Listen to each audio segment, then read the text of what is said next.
Assalamualaikum warahmatullahi wabarakatuh. Salam barokah selalu dan sehat selalu. Bismillahirrahmanirrahim. Saya Burhan Barit. Umur sudah 50 lebih, setengah abad. Istri alhamdulillah satu.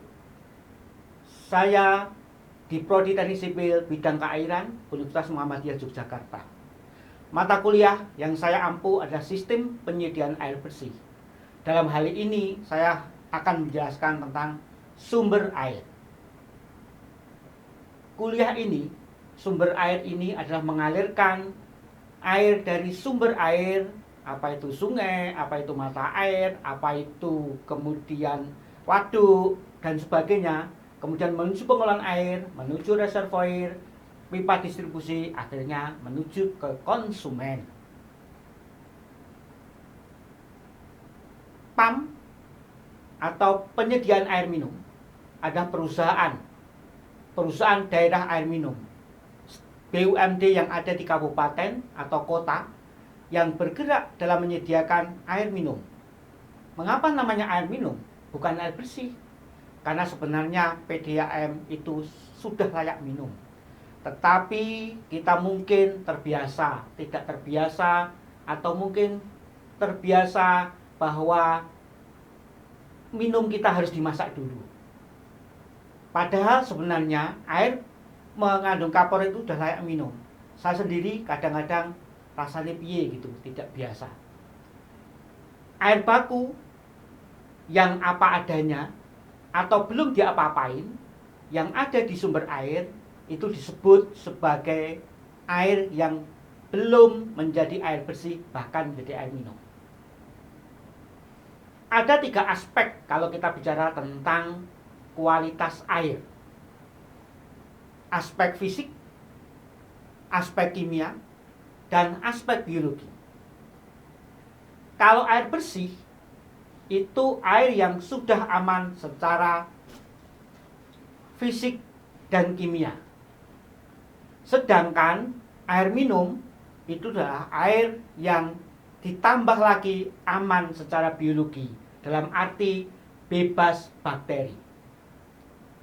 Fungsi kaporit itu adalah membunuh bakteri. Seperti kalau kita ngambil dari air sumur, kemudian kita masak, memanaskan air adalah membunuh bakteri. Kaporit itu sebenarnya adalah fungsinya juga membunuh bakteri. Ketidakbiasaan kita, termasuk saya tentunya, di sini yang kemudian kita punya PDAM, kita masak lagi. Berikutnya, untuk membicarakan PAM atau PDAM, tentunya dimulai dari sumber air dahulu. Sumber air itu merupakan air bakunya air bersih. Sumber air dapat berupa air hujan. Ini contohnya daerah Gunung Kidul, daerah Bluro, daerah Wonosari, daerah Wonogiri, biasanya kadang menggunakan air hujan. Air permukaan sungai atau waduk.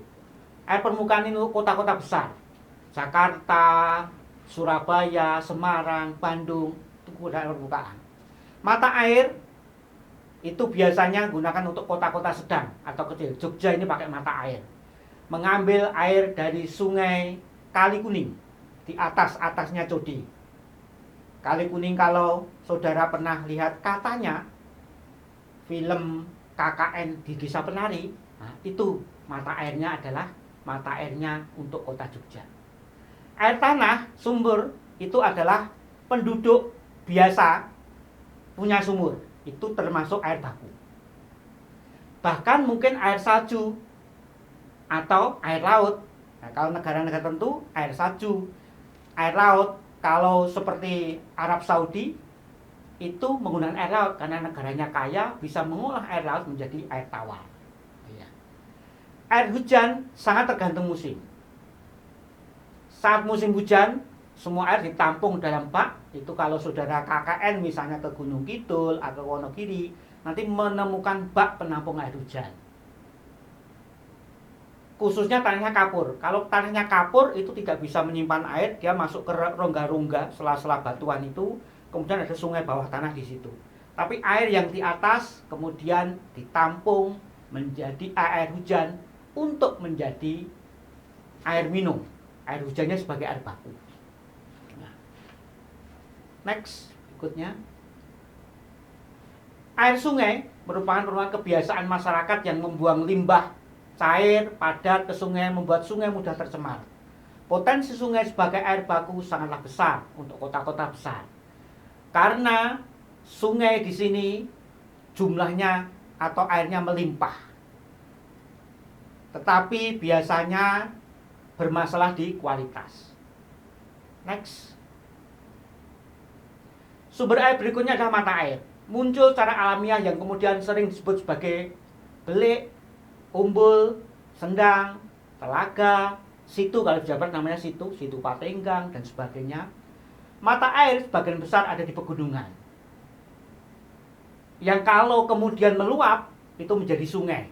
Seperti tadi saya katakan, ada umbul wadon, umbul lanang dan sebagainya yang ada di Kaliurang itu kemudian menjadi mata air, menjadi airnya kota sumber airnya air baku kota Jogja. Kemudian kalau dia terus menjadi sungai Kali Kuning dan ke bawah Codi. Mata air secara kualitas paling baik sehingga pengolahannya sederhana. Bahkan kadang tidak perlu kata izin pengolahan. Seperti apa? Sumur yang ada di rumah kita. Kadang-kadang kalau sumur, jadi melihatnya dengan mana? Dengan fisik sama fisik dan secara fisik dan kimia. Fisik itu dilihat. Kalau dilihat bening, cukup itu air baku langsung menjadi air bersih. Next. Berikutnya lagi. Kemudian sumber air berikutnya ada sumur dalam.